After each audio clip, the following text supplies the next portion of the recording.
சோஸ்திரிகள் நல்ல தகப்பானே, நன்றியோடும் நாங்கள் துதிக்கிறோம் அப்பா. அப்பா, அந்த வேளையில கூட உங்களுடைய வார்த்தையை நாங்கள் தியானிக்கும்படி வந்திருக்கோம் அப்பா. உங்களுடைய ஜீவனோட வார்த்தை எங்களை ராஜா ஜீவன் பெறும்படி செய்யறதுக்கு நாங்க எங்களை அர்ப்பணிக்கிறோம் அப்பா. அந்த வார்த்தையோட இடைப்படட்டும், அது எங்களோட கிரியை செய்யட்டும், எங்களை உயிர்ப்பிக்கட்டும். நீங்க இடைப்படுங்க, நீங்க மகிமைப்படுங்க. இயேசுவின் மூலம் செபிக்கிறோம் ஜெபங்களும் நல்ல பிதாவே, ஆமென். இந்த 6வது நாள் உபவாச ஜெபத்துக்கு வந்திருக்க எல்லாரையும் இயேசுவின் நாமத்தால ஆசீர்வதிக்கிறேன், வாழ்த்துகிறேன். இன்னைக்கு நம்ம வந்து 6வது நாள்ல தேவன் வந்து மனுஷனை படைத்தார், நமக்கு தெரியும். மனுஷனை படைச்சனே மனுஷனுக்கு ஒரு ஆசீர்வாதத்தை தந்தார். அந்த ஆசீர்வாதத்தை பத்தி தான் நம்ம இன்னைக்கு பார்த்துட்டு நம்ம அதுக்காக நம்ம ஜெபிக்க போறோம். 6வது நாள்ல தேவன் மனுஷனை படைச்சதுக்கு அப்புறம் மனுஷனை பார்த்து தேவன் என்ன ஒரு ஆசீர்வாதத்தை சொல்றாங்கன்னா, எல்லாருக்குமே நமக்கு தெரிஞ்ச ஒரு விஷயம் தான். ஆதியாகமம் 1வது அதிகாரம் 28வது வசனத்துல போட்டிருக்கோம். பின்பு தேவன் அவர்களை நோக்கி, நீங்கள் பலுகி பெருகி பூமியை நிரப்பி அதை கீழ்ப்படுத்தி சமுத்திரத்தின் மச்சங்களையும் ஆகாயத்து பறவைகளையும் பூமியின் மேல் நடமாடுகிற சகல ஜீவ ஜந்துக்களையும் ஆண்டு கொள்ளுங்கள் என்று சொல்லி தேவன் அவர்களை ஆசீர்வதித்தார். அப்ப தேவன் மனுஷனை முதல்ல படைச்சதுக்கு அப்புறம் அவனை எப்படி ஆசீர்வதிக்க, முதல்ல மனுஷனை படைக்கும் போது தேவ சாயலாவே படைச்சாரு. நமது ரூபத்தின்படி நம்ம மனுஷனை உண்டாக்குவோமாக அப்படின்னு சொல்லி படைச்சாரு. அதுக்கப்புறம் அவர் சொல்றாரு, மனுஷனை பார்த்து சொல்ல, நீ பலுகி பெருகு, பூமியை நிரப்பு, அதை கீழ்ப்படுத்தி எல்லாத்தையும் என்ன பண்ண, ஆண்டுகோள் அப்படின்னு சொல்லி சொல்றாரு. அப்போ முதல்ல சொன்ன ஒரு வார்த்தை என்னன்னா, பலுகி பெருகு. தேவன் வந்து இப்ப நம்ம இருக்கிறோம் ஒரு லெவல்ல, இந்த உபவாசத்துக்கு நம்ம வந்திருக்கோம், நம்ம ஒரு லெவல்ல இருக்கோம், தேவன் ஒரு லெவல்ல நம்மள வச்சிருக்காருன்னா இதுலயே நம்ம இருக்கணுங்கிறது தேவ சித்தம் இல்ல. நம்ம பலுகி பெருகணுங்கிறது தான் தேவன் நம்ம கிட்ட விரும்புற ஒரு காரியம். அவர் வந்து 2 மீன் 5 அப்பத்தை ஆசீர்வதிச்சு அதை பலுகி பெருக பண்ணாரு. அவர் கரத்துல அது போகும்போது அது பலுகி பெருகுச்சு. 5000 பேரு சாப்பிட்டு மீதி திருப்தி ஆனதுக்கு அப்புறமும் மீதம் எடுத்தாரு. ஒன்றும் சேதமும் ஆகல.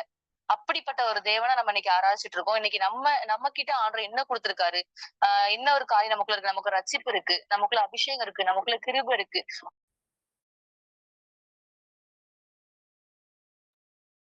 அதை போட்டு பலுகி பெருகணும்னு ஆண்டவர் விரும்புற, நமக்குள்ள ஒரு தரிசனம் இருக்கு. ஒரு சின்ன சொப்பனம் வந்துச்சா, யாரையும் ப்ரேயர் பண்ணணும், சொப்பனம் வந்துச்சா, அப்ப சுகமளிக்கிற கிருபை நமக்குள்ள இருக்கு. அது பலுகி பெருகணும். ஆண்டவர் சொல்றாரு, நீ பலுகி பெருகு, பூமியை நிரப்பு. நம்ம பலுகி பெருகுறது எதுக்காக அப்படின்னா, நம்ம ஆசீர்வாதமா இருக்கோங்கிறது மாத்திரம் இல்ல, நம்ம குடும்பம் ஆசிரியப்படுறது மாத்திரம் இல்ல, பூமியை நிரப்பு அப்படி சொல்லி சொல்றேன். ஏன் பூமியை நிரப்பணும் அப்படின்னா, நம்ம முதல் அதிகாரத்துல பாக்குறோம். அதே ஆதியாகமம் முதல் அதிகாரத்துல 2வது வசனத்துல பாத்தீங்கன்னா, பூமியானது ஒழுங்கின்மையும் வெறுமையுமாய் இருந்தது, ஆழத்தின் மேல் இருள் இருந்தது, தேவ ஆவியானவர் ஜலத்தின் மேல் அசைவாடி கொண்டிருந்தார். பாருங்க, எதுக்கு பூமியை நிரப்பணும் அப்படின்னா, பூமி எப்படி இருக்கு, ஒழுங்கின்மையா இருக்கான். இன்னைக்கு நம்மளை சுத்தி பாருங்க, நம்ம இன்னைக்கு வேதத்தை படிக்கிறோம், ஆவியானவர் நமக்குள்ள இருக்கிறதுனால நமக்குள்ள ஒரு ஒழுங்கு இருக்கு. காலையில எந்திரிக்காம ஒரு டிசிப்ளின் இருக்கு. நான் வேதம் வாசிக்கிறேன், ஜெபிக்கிறேன், இப்படி இருக்கிறேன், இப்படிதான் பேசுவேன், இப்படிதான் இருப்பேன், இப்படிதான் ட்ரெஸ் பண்ணுவேன், இப்படிதான் இருப்பேன்னு சொல்லிட்டு நமக்குள்ள ஒரு ஒழுங்கு இருக்கு. ஆனா அந்த உலகத்துல நம்மளே போல நம்ம வயசுல உள்ளவங்க ஒரு ஒழுங்கு இருக்கா யோசிச்சு பாருங்க. பெத்த பிள்ளைய கூட கொல்ற அளவுக்கு இன்னைக்கு எல்லாரும் மாறிட்டாங்க. ஒழுங்கின்மை. ஏன்னா அவங்களுக்கு அந்த நேரத்துல அவங்களுக்கு என்ன தேவையோ அதை செய்யணும். அதுக்கு இடைஞ்சலாம் நான் பெத்த பிள்ளைதான். ஆனாலும் அவங்களுக்கு வந்து என்ன பண்ண முடியல, அதை நேசிக்க முடியல, பிள்ளைக்காக எதையும் சாக்ரிஃபைஸ் பண்ண முடியல. ஏன்னா ஒழுங்கின்மையினால இன்னைக்கு நம்மளை சுத்தி இருக்க ஜனங்கள் நிறைந்து இருக்காங்க. எதுக்கு ஆண்டவர் நம்ம பழுகி பெருகணும்னு விரும்புறாருன்னா, அவங்களுக்குள்ள ஒழுங்கின்மை இருக்கு. பூமியானது ஒழுங்கின்மையாவும் வெறுமையாவும், அவங்களுக்குள்ள தேவன் இல்ல. தேவன் இல்லாததுனால அவங்க ஒழுங்கினமான வாழ்க்கை வாழ்ந்து கொண்டிருக்காங்க நம்மளை சுத்தி இருக்கிற ஜனங்கள். ஆழத்தின் மேல் இருள் இருந்தது. அவங்கள ஆளுகை செய்யறது என்னன்னா இருளின் வல்லமை. அப்ப நம்ம பழுகி பெருகி பூமியை நிரப்பணும். நமக்குள்ள இருக்க கிருபை, நமக்குள்ள இருக்க ஆராதிக்கிற கிருபை, நமக்குள்ள இருக்கிற வேதத்தை தியானிக்கிற கிருபை, நமக்குள்ள இருக்கிற ஜெபிக்கிற கிருபை, நமக்குள்ள இருக்க கண்ணீர் வடிக்கிற கிருபை, நமக்குள்ள இருக்க சொப்பன காண்ற கிருபை, நமக்குள்ள இருக்கிற ஆண்டவர் கொடுத்த தரிசனங்கள், இது வந்து பழுகி பெருகணும். பழுகி பெருகணும்னு தேவன் விரும்புறாரு.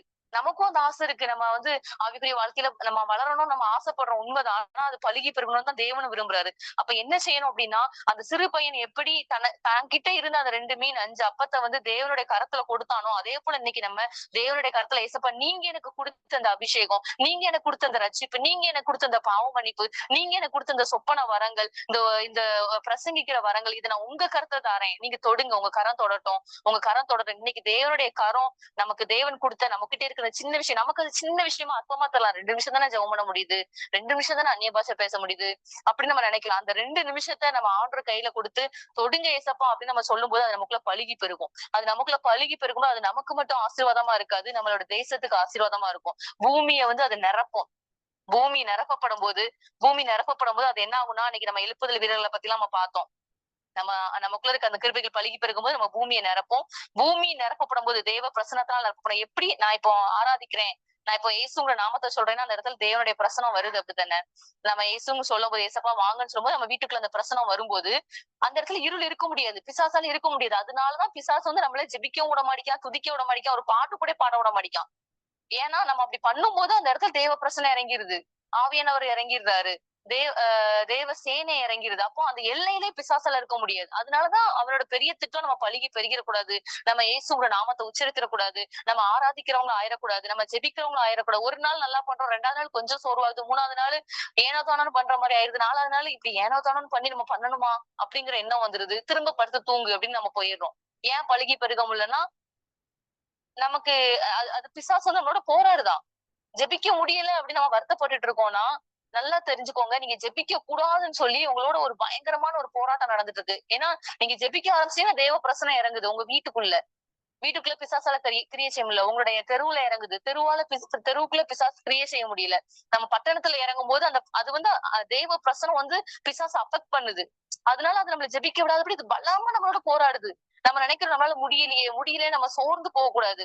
ஆண்டுட்டு என்ன சொல்லணும்னா, ஏசப்பா நான் கொஞ்ச நேரம் தான் ஜெபிக்க போறேன், கொஞ்ச நேரம் தான் ஆராதிக்க போறேன், உங்க கருத்தை தரேன், நீங்க தொடுங்க, தொட்டு பழுகி பெருக பண்ணுங்க, இன்னைக்கு ஆசீர்வாதமா எனக்கு மாற்றித்தாங்க அப்படின்னு சொல்லிட்டு சின்ன விஷயம் தான். ஒரு சின்ன சின்ன கீழ்ப்படிதல் தான் நம்மளுடைய வாழ்க்கையில பெரிய இடத்துல நம்மளை கொண்டு போய் விடும். இது வந்து ஆண்டவர் நமக்கு கொடுத்த வாக்குத்தத்தம். ஏசப்பா நீங்க முதல் கொடுத்த வாக்குத்தத்தம், மனுஷனை பார்த்து முதல்ல கொடுத்த வாக்குத்தத்தம், இன்னைக்கு இந்த 6வது நாள்ல கொடுத்த வாக்குத்தத்தம், இன்னைக்கு இந்த 6வது நாள் உபவாச ஜபத்திலையும் இதே வாக்குத்தத்தை வச்சு நம்ம ஜெபிக்க போறோம். ஏசப்பா உங்க கரையினை தொடட்டும், நான் பழுகி பெருகணும்னு சொல்லி நம்ம ஜெபிக்க போறோம். நமக்குள்ள இருக்கிற வெறுமைகள் மாறணும், ஒழுங்கின்மை மாறணும், ஆழத்துல இருக்கிற இருள் மாறணும்னு சொல்லி நம்ம ஜெபிக்க போறோம். அதுக்கப்புறம் நம்ம அப்படி பழுகி பெருகும்போது நம்ம பூமியை நிரப்பும் போது நம்மளை சுத்தி இருக்கிற ஜனங்கள், ஒழுங்கின்மையா இருக்கிறவங்க, வெறுமையா கிறிஸ்து இல்லாம வெறுமையா இருக்கிறதுனால ஒழுங்கின்மையான ஒரு வாழ்க்கை வாழ்றாங்க, அவங்கள இருள் அவங்களுடைய ஆழத்துல இருள் இருக்கு, அது எல்லாம் விலகணும் அப்படின்னா நம்ம பழுகி பெருகணும். அப்பதான் வந்து வேதம் சொல்லப்பட்டிருக்கு, அவைகளை வந்து நீ என்ன பண்ணுவ, கீழ்படுத்துவ, அவைகளை நீ ஆண்டு கொள்ளுவ அப்படின்னு சொல்லுவாங்க. நமக்கு அதிகாரத்தை கொடுத்திருக்கிற ஆண்டவர். அதுக்கப்புறம் நம்ம இயேசுவி நாமத்தினால இவங்களுக்கு இந்த சகோதரிக்குள்ள இருக்கிற இந்த காரியத்தை இயேசுவி நாமத்தினால கடிந்து கொள்றேன்னு சொன்னா அது நம்ம கீழ்பட்டுதான் ஆகணும். நம்ம அவங்க அந்த அந்த அந்த ஆத்துமாக்களை நம்ம சுத்தி இருக்கிற இந்த ஜனங்கள், இந்த ஆத்துமாக்கள் எந்த காரியத்துல கட்டப்பட்டிருக்காங்களோ நம்ம ஆவிக்குரிய வாழ்க்கையில பழுகி பெருகிட்டோம் அப்படின்னா நம்ம நம்ம சொல்லும் போது அது கீழ்ப்படிந்துதான் ஆகணும். நம்ம அந்த காரியத்தை ஆளுகை செய்ய முடியும். அது நமக்கு அடங்கித்தான் போகும். அப்போ அந்த காரியத்தை தேவன் வந்து நமக்கு கிருபையா தந்திருக்காரு. ஆஹ் நம்ம இப்போ வாசிக்கலாம். முதலாவது 2 தெசலோனிக்கேயர் 3:11. இப்போ முதலாவது நமக்குள்ள இருக்கிற ஒழுங்கின்மை, நமக்குள்ள இருக்க வெறுமை, நமக்குள்ள இருக்க இருள் மாறணும். அதுக்காக அந்த காரியத்தை நம்ம பார்த்துட்டு நம்ம தொடர்ந்து நம்ம வந்து ஜெபிக்கலாம் இந்த கிருபைக்காக. முதல்ல 2 தெசலோனிக்கேயர் 3வது அதிகாரம் 11வது வசனம்.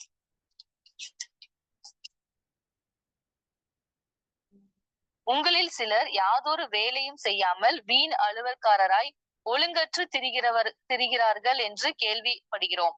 அப்போ முதல் வசனம் என்ன சொல்லுதுன்னா, நம்ம வந்து யாதொரு வேலையும் செய்யாமல் வீண் அலுவற்காரராய் ஒழுங்கற்று திரிகிறோம். அப்ப எது ஒழுங்கினமா மாத்துனா, நம்ம வந்து எந்த ஒரு கிறிஸ்துக்கா எந்த ஒரு காரியமும் செய்யாம இருக்கும்போது நம்ம ஒழுங்கற்ற ஒரு வாழ்க்கை தான் நம்மளோட வாழ்க்கையில இருக்கும். இன்னொன்னு வீண் அலுவற்காரர், நம்ம மற்ற காரியத்துக்கு நம்ம பிரயாசப்படுவோம், அதாவது லாபத்துக்காக நம்ம உழைப்போம், உலகத்துக்காக நம்ம உழைப்போம்.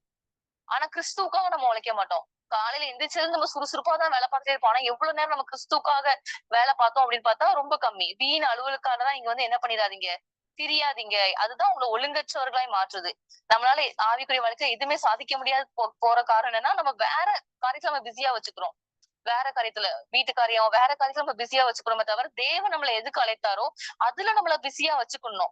2 தீமோத்தேயுல போட்டிருக்கோம், 2 தீமோத்தேயு 2வது அதிகாரம் 4வது வசனத்துல போட்டிருக்கோம், தண்டில் சேவம் பண்ணுகிற எவனும் தன்னை சேவகம் எழுதி கொண்டவனுக்கு ஏற்றவனா இருக்கும்படி பிழைப்புக்கு அடுத்த அலுவலகத்தில் சிக்கி கொள்ள மாட்டான். பிழைப்புக்கு அடுத்த காலத்துல நம்ம சிக்கி கொள்ளக்கூடாது. இன்னைக்கு நம்ம எதுல சிக்கி இருக்கோம், மொபைல் போன்ல ஒருவேளை சிக்கி இருக்கோமா, ஏதோ ஒரு ஃப்ரெண்ட்ஸ் அவங்க வந்து பேசுறாங்க, பக்கத்து வீட்டுக்காரங்க, அவங்க கிட்ட பேசி நம்ம டைம் வேஸ்ட் பண்றோம். அந்த டைம்ல நம்ம ஆர்டர் கொடுக்கலாமே. நம்மள தண்டுல சேவகம் பண்றோம். இன்னைக்கு நம்ம இயேசு கிறிஸ்துக்காக சேவகம் பண்ணது நம்மள ஒப்பு கொடுத்துருக்கோம். சேவகத்தை நம்ம எழுதி கொண்டிருக்கோம். நம்மள ரத்தத்தினால கழுவி நம்மளை ரச்சித்து நம்மள நம்புறாரு. இன்னைக்கு நீ பழுகி பெருகு, உனக்குள்ள நான் கொடுத்த கிருபை பழுகி பெருகுச்சுன்னா இந்த உலகத்துல இருக்க நம்மள இந்த உலகத்தை சுத்தி அவ்வளவு ஒரு விருப்பு. நம்ம தேசத்தை எழுப்புதலுக்காக நம்ம காத்து கொண்டிருக்கோம். எழுப்புதல் காரியத்தை எதையாவது நம்மளால பார்க்க முடியுதா? ஏன் முடியல? நம்ம நினைக்கிறோம் யாராவது எழும்புவாங்க. நம்ம எழும்பணும், நம்ம இல்லாம வேற யாரும் இல்ல. என்னால செய்ய முடியல, என்னால செய்ய முடியலன்னா யாராலையும் செய்ய முடியாது. நான் எழும்பல அப்படின்னா யாராலையும் எழும்ப முடியாது. அதை நம்ம உணரணும். நீங்க தான் எழுப்புதலுக்காக உங்க ஏரியால தெரிந்து கொள்ளப்பட்ட நபர் நீங்க தான். நீங்க உங்களால முடியலன்னா யாராலுமே முடியாது. ஆண்டவர் ரத்தத்தினால கழுவி அவர் நம்ம கிருபையை தந்திருக்கிறாரு. கண்டிப்பா நம்ம ஒரு நாள் கணக்கு கொடுக்கணும். அப்ப நம்ம நம்ம பிழைப்புக்கு அடுத்த அலுவலகத்துல நம்ம சிக்கி கொண்டு இருக்கிறோமா? யோசிச்சு பாருங்க. கிறிஸ்துக்குள்ள வளரக்கூடாதபடி வளரல, நம்ம தேரல கிறிஸ்துக்குள்ள அப்படின்னா வேற ஏதோ ஒரு காரியத்துல நம்ம மாட்டிக்கொண்டு இருக்கோமா? வேற ஏதோ காரியத்தை நம்ம செஞ்சு கொண்டு இருக்கோமா? அதை நம்ம நிதானித்து அறியணும், யோசிக்கணும். அப்படி இருந்தா இன்னைக்கு நம்ம உணர்வடையணும். அப்பா நாங்க இதுல எல்லாம் நான் டைம் வேஸ்ட் பண்றதுக்கு பதிலா நான் உங்க சமூகத்தை வந்து ஜெபிச்சேன்னா, தேவன் எனக்கு கொடுத்த கிருபைகள்ல நான் பலப்பட்டேன்னா என்னைக்கும் வந்து என்ன பண்ணிடுவோம், நமக்குள்ள ஒரு பெரிய மாற்றம் வந்துடும். ஆர்டர் நமக்குள்ள வைத்திருக்க காரியத்துல நம்ம பழகி பெருக முடியும். நம்ம மற்றவங்களுக்கும் ஆசீர்வாதமா இருக்க முடியும். ரெண்டாவது பாத்தீங்கன்னா வெறுமையாய் இருந்தது. பூமி வந்து வெறுமையா இருந்தது. இன்னைக்கு நம்மளோட இருதயத்துல ஒழுங்கின்மை இருக்குன்னா, எப்படி ஒழுங்கின்மை வருதுன்னா, நம்ம தேவையில்லாத காரியத்துல சிக்கிக் கொள்ளும் போது நம்ம ஒழுங்கு இல்லாத ஒரு வாழ்க்கை வாழ்றோம். தேவன் ஒரு ஒழுங்கு நம்ம கிட்ட எதிர்பார்க்கிறாரு. நீ இப்படி இருந்தனா உன்னைய பழகி பெருக பண்ணுவேன்னு சொல்லிட்டு அந்த ஒழுங்கின்மை எப்படி வருதுன்னா, தேவையில்லாத காரியத்துல நம்ம சிக்கிக் கொள்ளும் போது அந்த தேவையில்லாத காரியங்கள் என்ன நமக்கே தெரியும். நம்ம மனசாட்சிக்கு தெரியும். இந்த நேரத்துல கூட ஆவியானவர் நமக்கு ஞாபகப்படுத்துவார். இந்த காரியத்துல நான் மாற்றணும். அப்பதான் நமக்குள்ள ஒரு ஒழுங்கு வரும். அந்த ஒழுங்கு இருந்தா தான் நம்ம பழகி பெருக முடியும்னு சொல்லிட்டு ஆண்டவர் நமக்கு ஞாபகப்படுத்துவாரு. ரெண்டாவது வந்து வெறுமை. நமக்கு நல்லா தெரிஞ்ச ஒரு காரியம் தான். மத்தேயு 12வது அதிகாரம் 44வது வசனத்துல பாத்தீங்கன்னா ஆண்டவர் வந்து ஒரு காரியத்தை சொல்லியிருப்பாங்க.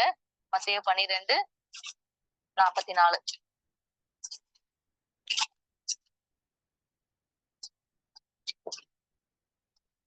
அதுல பாத்தீங்கன்னா என்ன போட்டிருக்கோம் அப்படின்னா ஒரு வீட்டுல வந்து பெருக்கி ஜோடித்து வெறுமையா இருந்துச்சுன்னா, நான் அந்த வசனத்தை வாசிக்கிறேன். 12:44. நான் விட்டு வந்த என் வீட்டுக்கு திரும்பி போவேன் என்று சொல்லி அங்கே வந்து அந்த வீடு வெறுமையாவும் பெருக்கி ஜோடிக்கப்பட்டதாகவும் இருக்க கண்டு திரும்பி போய் தன்னிலும் பொல்லாத வேறு 7 ஆவிகளை தன்னோட கூட்டிக் கொண்டு வந்து உட்புகுந்து அங்கே குடியிருக்கும். அப்பொழுது அந்த மனுஷனுடைய முன்னிலைமையிலும் அவன் பின்னிலைமை அதிக கேடுள்ளதா இருக்கும். அப்படியே இந்த பொல்லாத சந்ததியாருக்கு சம்பவிக்கும் என்றார். இந்த காரியம் நமக்கு நல்லா தெரிஞ்ச விஷயம்தான். அசுத்த ஆவி உள்ள ஒரு மனுஷனை வந்து என்ன பண்றாங்க, அந்த அசுத்தாவியை விரட்டுறாங்க. அது வந்து வறண்டதும் அது வந்து என்ன பண்ணுது, வறண்ட இடங்களெல்லாம் அலைந்து திரிந்து இளைப்பாறுதல் தேடியும் காணாம திரும்ப நான் விட்டுட்டு வந்த இடம் எப்படி இருக்குன்னு பார்க்க வருது. இதே மாதிரிதான் நம்மளுடைய வாழ்க்கையில நம்ம யோசிச்சு பாருங்க. சில காரியத்துல இருந்து தேவன் நம்மளை விடுவிச்சிருக்காரு. இது நம்ம ஆவிக்குரிய வாழ்க்கையில நிறைய பேர் இதை நம்ம ஃபேஸ் பண்ணிருப்போம். எல்லாருமே கிட்டத்தட்ட ஃபேஸ் பண்ணிருப்போம். ஒரு விஷயத்த நான் இனிமே செய்யவே மாட்டேன் இசப்பா, உங்களை நான் இனிமே துக்கமே படுத்த மாட்டேன் இசப்பான்னு சொல்லி அழுது புலம்பி நம்ம கண்ணீர் வடிச்சு மாறி இருப்போம். 2-3 நாள் நல்லா இருப்போம். ஏன் 1 மாசம் 2 மாசம் நல்லா இருக்கும். ஆனா திரும்ப கொஞ்ச நாள் கழிச்சு அதே எண்ணங்கள் திரும்ப நமக்குள்ள வரும், மேற்கொள்ளும். அன்னைக்கு தானே நான் பாவ மன்னிப்பு கேட்டேன், அன்னைக்கு தானே விடுதலை பெற்றேன், திரும்ப ஏன் வருது அப்படின்னு நமக்கு யோசிப்போம். திரும்ப நம்ம செஞ்சிருவோம் அந்த காரியத்தை. ஆண்டவர் துக்கப்படுறான்னு தெரியும். ஆனாலும் அந்த ஒரு கோபமா இருக்கலாம், எரிச்சலா இருக்கலாம், கசப்பான கனி கொடுக்கிற காரியமா இருக்கலாம். அவர் விரும்புற அன்பு, சந்தோஷம், சமாதானம், பொறுமை, இச்சையடக்கம் இதெல்லாம் நமக்குள்ள இருந்து வெளிப்படாம அவர் வெறுக்கிற அவருடைய சுவாபமே இல்லாம பிசாசின் சுவாபமா இருக்கிற கோபம், எரிச்சல், புறங்கூறுறது இந்த மாதிரியான காரியம் நமக்குள்ள இருந்து எழும்பி வரும். பேசிடுவோம். பேசி முடிச்சதுக்கு அப்புறம் ஏன்டா பேசணும் அப்படின்னு நம்ம வருத்தப்படுவோம். பேசவே மாட்டேன்னு நினைச்சிருந்தேன் ஏசப்பா, ஏன் பேசிட்டேன், ஏன் நான் இடம் கொடுத்துட்டேன் அப்படின்னு நம்ம வேதனைப்படுவோம். ஆனா நம்ம வந்து ஆண்டவர்கிட்ட ஒப்பு கொடுத்தது உண்மைதான். முதல்ல ஆண்டவர்கிட்ட ஒப்பு கொடுத்தது உண்மைதான். ஆண்டவர் நம்மளை விடுவித்தது உண்மைதான். வேதவசனம் சொல்லுது, குமாரன் விடுதலையாக்கினால் மெய்யாகவே விடுதலை ஆவீர்கள். ஆவியானவர் எங்கேயோ அங்கே விடுதலை உண்டு அப்படின்னு சொல்லி சொல்லப்பட்டிருக்கு. ஒரு பாவத்தை நான் செய்யவே மாட்டேன்னு சொல்லி விட்டுட்டோம். ஆனா கொஞ்ச நாள் கழிச்சு திரும்ப வருதுன்னா என்ன காரணம்னா, நம்மளை விட்டு போன சுவாபங்கள், நம்மளை விட்டு அது வந்து நம்ம இல்ல, நமக்குள்ள இருந்த இந்த அசுத்தாவின் கிரியைகள் தான். ஒரு காரியம் ஒரு தடவை 2 தடவை செஞ்சா அது வந்து யதார்த்தமா நடக்குன்னு சொல்லலாம். ஆனா அதையே நம்ம செய்யறோம். நான் கோவப்பட்டுட்டே இருக்கேன் எப்ப பார்த்தாலும் அப்படின்னா அது ஒரு பொல்லாத ஆவி எனக்குள்ள இருக்குன்னு அர்த்தம். கோபத்தின் ஆவி, எரிச்சலின் ஆவி இருக்குன்னு அர்த்தம். ஏதோ ஒரு சுபாவம் எனக்குள்ள இருக்காது, நான் பிறந்ததுல இருந்து நான் அப்படித்தான் அப்படின்னு நம்மளே ஏமாத்த கூடாது. ஒரு காரியம் நமக்குள்ள தொடர்ந்து எப்பவாவது வெளிப்பட்டா பரவாயில்ல. எப்போதுமே அது இருக்குன்னா அது ஒரு ஆவி. அது ஒரு ஆவி. அப்போ அந்த ஆவி வந்து நம்ம நிறைய நேரம் ஆண்டுகிட்ட ஜெபம் பண்ணி அது நமக்கு விடுதலை கிடைச்சிருக்கோம். திரும்பி கொஞ்ச நாள் கழிச்சு திரும்பி அது வருதுன்னா என்ன காரணம் அப்படின்னா, நம்ம ஆவியான நம்ம ஜெபிக்கும் போது ஆண்டோட ரத்தத்தினால கழுவ போடுறோம், நம்ம விடுதலை பெறோம், அந்த ஆவி இருக்கும்போது போயிருது. ஆனா கொஞ்ச நாள் கழிச்சு அது அங்க எங்க அலைந்து திரிந்து பார்த்துட்டு திரும்ப நம்மள வந்து பார்ப்போம். அப்ப நமக்குள்ள வெறுமையா இருப்போமா? வெறுமை இருக்கா? இயேசுவின் ரத்தத்தால நம்ம கழுவப்பட்டோம், அந்த பாவத்துல இருந்து விடுதலை பெற்றோம். ஆனாலும் ஒரு வெறுமை இருந்துச்சுன்னா அது எப்படி வருமா? முன்னிலைமையோட நம்ம பின்னிலைமை என்ன ஆயிரும்? அதிக கேடுள்ளதா ஆயிரும். வெறுமையா இருந்துச்சுன்னா அப்ப வெறுமைங்கிறது எவ்வளவு ஆபத்துன்னு பாருங்க. இயேசுவின் ரத்தத்தால கழுவப்பட்டுட்டோம். அப்ப வெறுமை இருக்கக்கூடாது. அந்த இடத்துல என்ன இருக்கணும்? நிறைவு இருக்கணும். பரிசுத்தாவின் நிறைவு இருக்கணும். ஆவியானவர் எங்கேயும் அங்க விடுதலை உண்டு. இயேசுவின் ரத்தத்தால கழுவப்பட்டுட்டோம், விடுதலை பெற்றுட்டோம். ஆனா வெறுமை இருக்கா? ஆவியான ஒரு நிறைவு இருந்துச்சுன்னு வச்சுக்கோங்களேன். ஆவியானவர் நமக்குள்ள இருக்க ஆவியான ஒரு நிறைவு நமக்குள்ள இருந்துச்சுன்னா அது வெறுமை இருக்காது. ஆவியானவர் நம்மள பலப்படுத்துவாரு.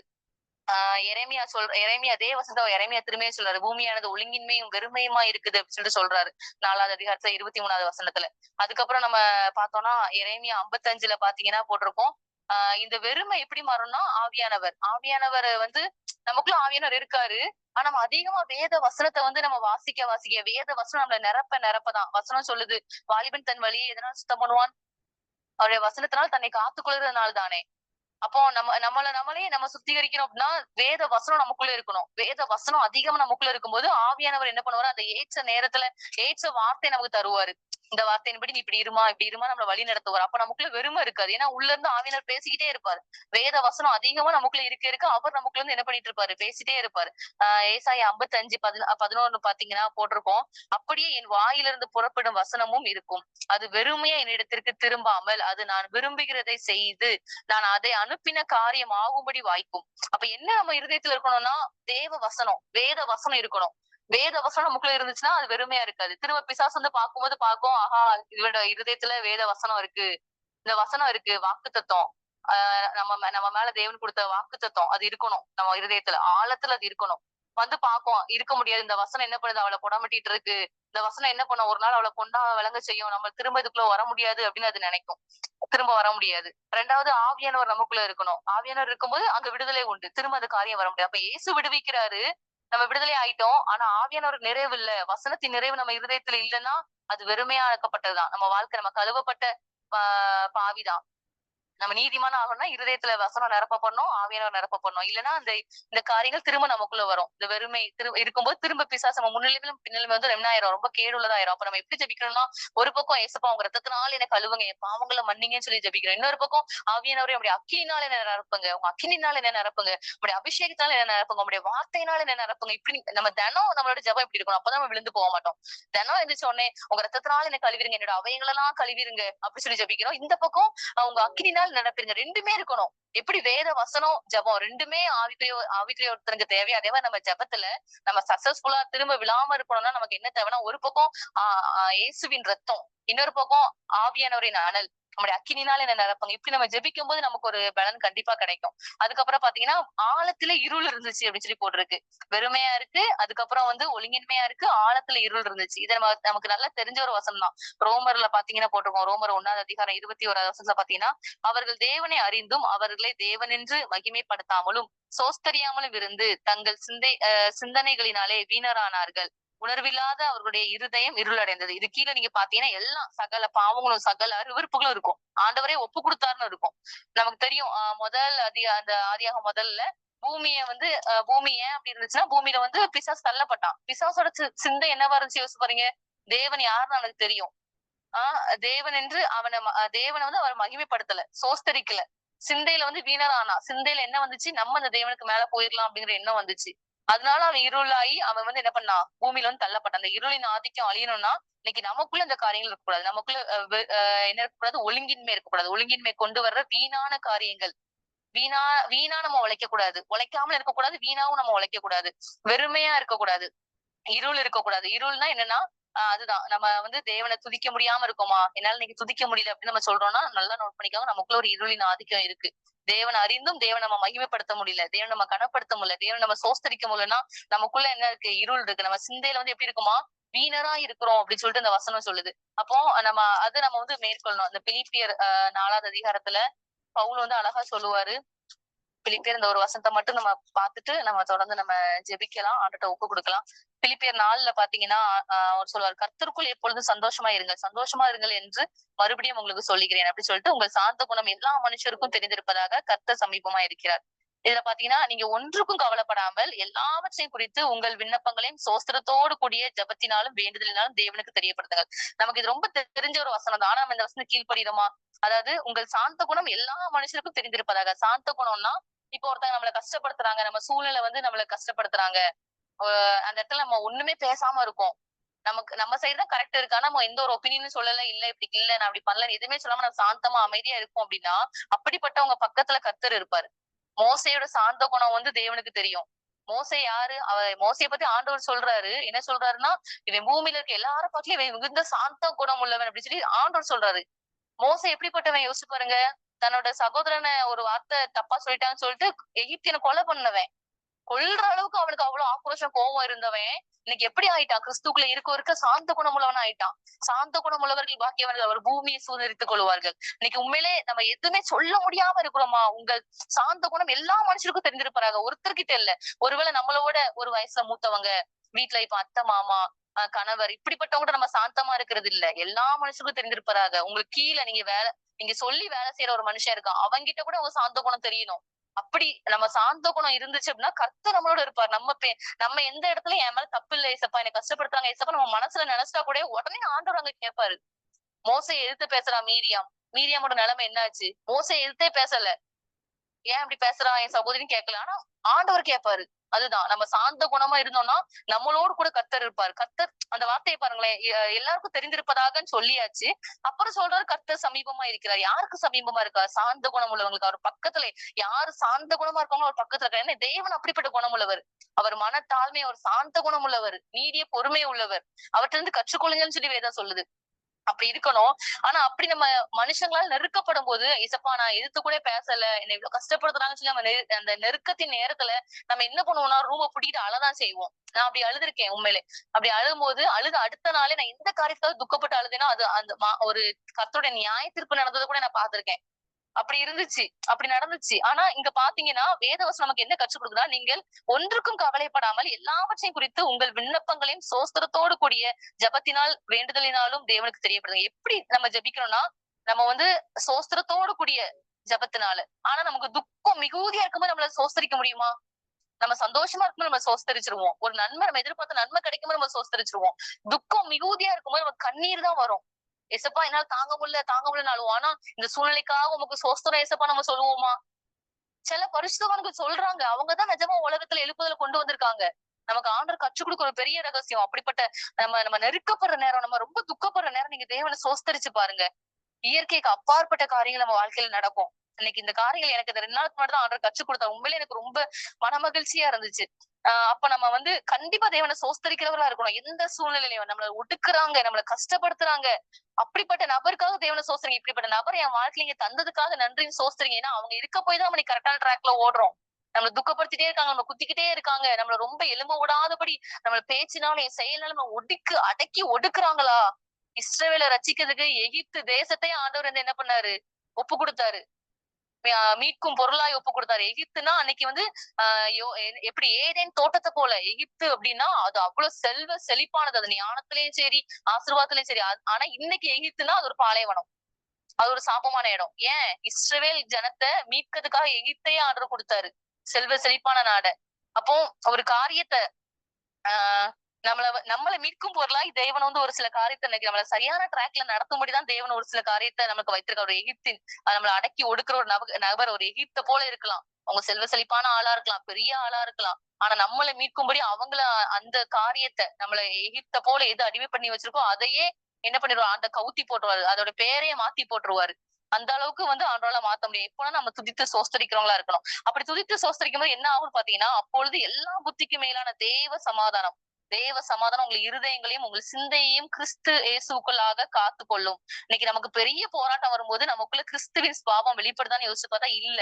ஏன் வெளிப்பட மாட்டேங்கினா, நான் அவ்வளவு கஷ்டம், இவ்வளவு பெரிய துக்கம், நான் எதிர்பார்க்க முடியாத ஒரு சூழ்நிலை வந்துட்டு என் வாழ்க்கையில ஒரு பெரிய புயல், பெரிய சூறாவளி அடிச்சுட்டு அப்படின்னு நம்ம நினைப்போம். ஆனா அந்த நேரத்துல நம்ம சோஸ்தரிக்கிறவர்களா இருந்தோம் அப்படின்னா நம்மளோட இருதயத்தை தேவ சமாதானம் நிரப்புமா. இருதயத்தையும் உங்கள் சிந்தையை நிரப்பி கிறிஸ்துவுக்குள்ளாக உங்களை காத்துக்கொள்ளும். அப்போ அந்த சூழ்நிலையில மற்ற உலகத்தான் எப்படி பிஹேவ் பண்ணுவானா வேற மாதிரி பிஹேவ் பண்ணுவான். ஆனா நம்ம சோஸ்தரிக்கிறவங்களா நம்ம இருந்தோம், சோஸ்திரம் மூலமா நம்ம ஜபத்தை தேவன்கிட்ட நம்ம கொடுக்கறவங்களா நம்ம இருந்தோம்னா தேவ சமாதானம் நம்மள ஆளுகை செய்து உலகத்தான் சிந்திக்கிற மாதிரி நம்ம சிந்திக்க மாட்டோம். உலகத்தானோட இருதயம் கலங்கி துக்கித்திருக்கிறது போல நம்ம இருதயம் இருக்காது. அதனாலதான் இந்த வசனம் ரொம்ப அழகா சொல்லுது. நம்ம அன்னைக்கு ரொம்ப ஒரு துக்கத்துல இருக்கும்போது நம்ம இருதயம் கலங்கிரும், நம்ம மாம்சம் நமக்குள்ள இருந்து வெளிப்படுறோம், கிறிஸ்து வெளிப்பட மாட்டாரு. நம்ம சிந்தை எப்படி ஆயிரும்னா, நம்ம இவங்களுக்கு அடங்கி ஒடுங்கி போகணுமா, நம்ம எதிர்த்து நிப்போம் அப்படின்னு ஆயிரும். சிந்தையில கிறிஸ்து வெளிப்பட மாட்டாரு. அப்ப நம்ம சோஸ்தரித்து நம்ம ஜெபிக்கும் போது தேவ சமாதானம் நம்மளை நிரப்பும் போது நம்ம கிறிஸ்துவின் சாயல வெளிப்படுத்துவோம்.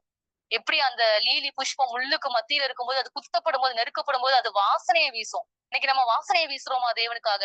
இன்னைக்கு நமக்குள்ள இருந்து எழுப்புதல் வெளியே வருதா? இன்னைக்கு நமக்குள்ள இருந்து பரிசுத்தம் வெளியே வருதா? ஏன் அப்படின்னா நம்ம சோஸ்தரிக்கல. அந்த நெருக்கத்துல தேவனை நம்ம சோஸ்தரிக்கல. சோஸ்திரத்தோடு கூட நம்ம ஜெபிக்கும் போது தேவ சமாதானம் வரும். ஒரு யாரு நம்ம பந்தி விசாரிப்புக்காரனா இருந்த ஸ்தேவான், அவன் நெருக்கப்படுறான், கல்லெறிந்து கொள்றாங்க. அந்த நேரத்துல வானம் திறக்கப்படுது அவனுக்கு. எப்படி தேவ சமாதானம் அவனுக்குள்ள இருந்துச்சு. அவன் தேவனை சோஸ்தரிக்கிறான்.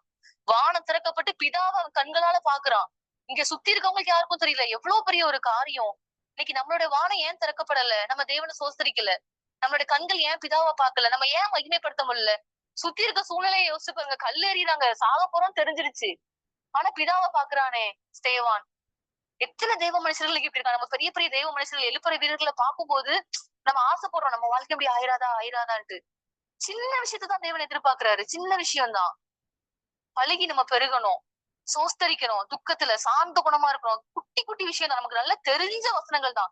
இதுல நம்ம கீழ்ப்படிஞ்சாலே போதும். இந்த குட்டி குட்டி விஷயத்துல நம்ம கீழ்ப்படிஞ்சு இதுல நம்ம உண்மையா இருந்தாலே போதும். நம்மளை கொண்டுதான் எழுப்புதல், வேற யாரும் கொண்டும் இல்ல. இப்ப நம்ம அப்படி நம்ம ஜெபிக்க போறோம். இந்த இருள் என்னன்னா, இது நம்ம தேவனை துதிக்க விடாது. இந்த சூழ்நிலை தேவனை துதிக்க விடாது. உணர்வு இருக்காது.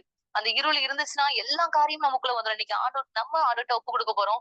ஏசப்பா, எனக்குள்ள இருக்கிற வெறுமை மாறட்டும், எனக்குள்ள இருக்க ஒழுங்கின்மை மாறட்டும், எனக்குள்ள இருக்க இருள் மாறட்டும். எனக்குள்ள அது இருக்கு, அதெல்லாம் மாறட்டும். இந்த பக்கம் உங்க ரத்தத்தினால எனக்கு கழுவிடுங்க. இயேசுவே, உங்க ரத்தத்தினால கழுவுங்க. இந்த பக்கம் இந்த கையில வலது கையில அப்பா பரிசுத்த ஆவினால என்ன நீங்க அடலா மாத்துங்க. நீங்க கொடுத்த வாக்குத்தத்தம், தேவன் கொடுத்த வார்த்தை வந்து அது பூமியில அது என்ன காரியமா அது அனுப்பப்பட்டுச்சோ அதை நிறைவேற்றி முடிக்காம அது வெறுமே திரும்ப போகாதுன்னு வசனம் சொல்லுது.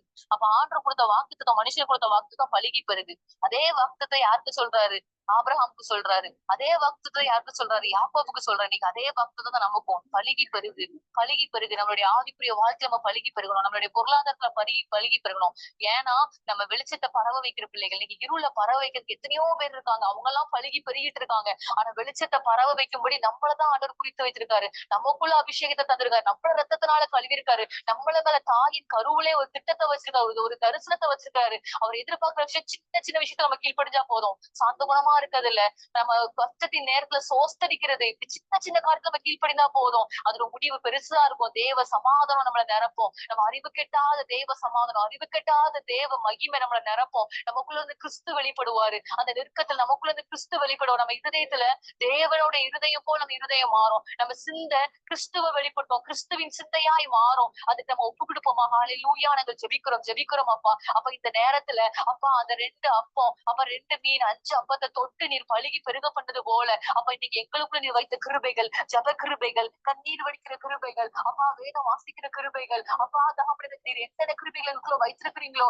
எங்களுக்கு அது அற்பமா தெரியல. ஆனா கர்த்தர் இடத்துல வரும்போது அது மகிமையான காரியம். அப்பா நான் ஒப்படத்துல அர்ப்பணிக்கிறோம். அப்படி காரம் அந்த நேரத்துல தொடட்டும். இந்த ஜபக்குள்ள இருக்க எங்க ஒவ்வொருவரையும் கர்த்தர் நீர் கிருபையாய் கொடுத்த ஒவ்வொரு காரியத்தையும் அப்படி கருத்துல வைக்கிறோம் அப்பா. அப்ப அது பழுகி பெருக பண்ணுங்க. அது பூமியை நிரப்பட்டும். எங்களை சுத்தி இருக்கிற ஜனங்களுக்கு ஒழுங்கின்மையா இருக்கிறாங்க, வெறுமையா இருக்கிறார்கள், இருளின் ஆதிக்கத்துக்குள்ள இருக்கிறாங்க. அப்பா ராஜா, ஜலத்தின் மேல அசைவாடிய தேவனே, இன்னைக்கு எங்க மேல நீங்க அசைவாடுங்க, எங்களை பழுகி பெருக பண்ணுங்க. பூமியை நாங்க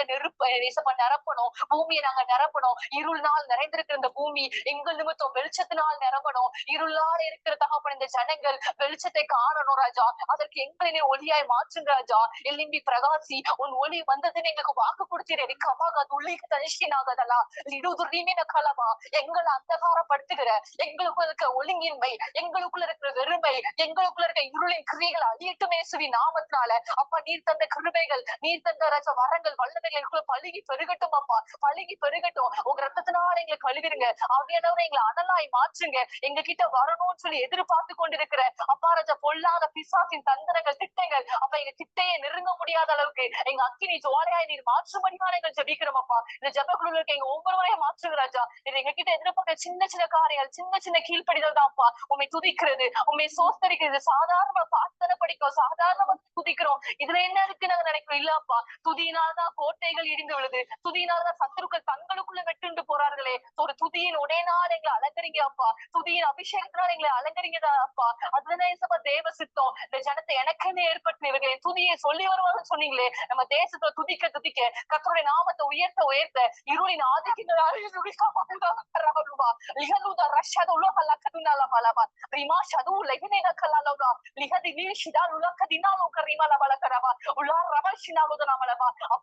துதிக்கிறோம் துதிக்கிறோம் துதிக்கிறோம் அப்பா, துதிக்கிறோம் அப்பா, சோத்தரிக்கிறோம் தகப்பனே. நாங்க எந்த இடத்துல இயேசுங்கிற நாமத்தை உயர்த்துறோமோ அந்த இடத்துல இயேசுவின் நாமம் உயர்ந்து கொண்டிருக்குது. நாங்க செல்ற இடத்துல அப்பா தகப்பனே ராஜா, அப்பா ஒரு செழிப்பு வரப்போகுது. அதற்காகவும் நாங்கள் துதிக்கிறோம். இந்த ஜபத்துல கலந்துருக்க ஒவ்வொரு பிள்ளைகளும் அப்பா அவங்க போற இடத்துல ஒரு வெளிச்சம் பரவ போகுது அப்பா, ஒரு வெளிச்சம் பரவ போகுது. இருளின் ராஜ்யத்துக்கு ராஜா ஒரு முடிவு வரப்போகுது. அதற்காகவும் நாங்கள் துதிக்கிறோம். இந்த நேரத்துல அப்பா உம்முடைய கரம் ஆணி பாய்ந்த உம்முடைய கரம் எங்க மேல வைக்கப்படட்டும், எங்களை ஆசீர்வதிக்கட்டும், பள்ளிக்கு நாங்கள் பெருகட்டும். அப்ப நாங்க அடுத்து நாங்க எல்லா தகப்படைய ராஜா இந்த உபவாச ஜபத்துல வரும்போது எங்களுக்குள்ள இருக்க கிருபைகள், எங்களுக்குள்ள இருக்க வரங்கள், வல்லமைகளை பழுகி பெருகிறத நாங்க தகப்படைய சாட்சியாய் சொல்லத்தக்கதாய் கர்த்தனை பழுகி பெருக பண்ண போட்டுதான் நன்றி செலுத்திக்கிறோம். உங்களுடைய கரத்துல அர்ப்பணிக்கிறோம் ஒப்பு கொடுக்கிறோம் அப்பா. பொறுப்படுத்திக் கொள்ளுங்க, மகிழ்ப்படுங்க. இயேசுவின் மூலமாய் ஜெபிக்கிறோம் ஜபங்களும் நல்ல பிதாவே.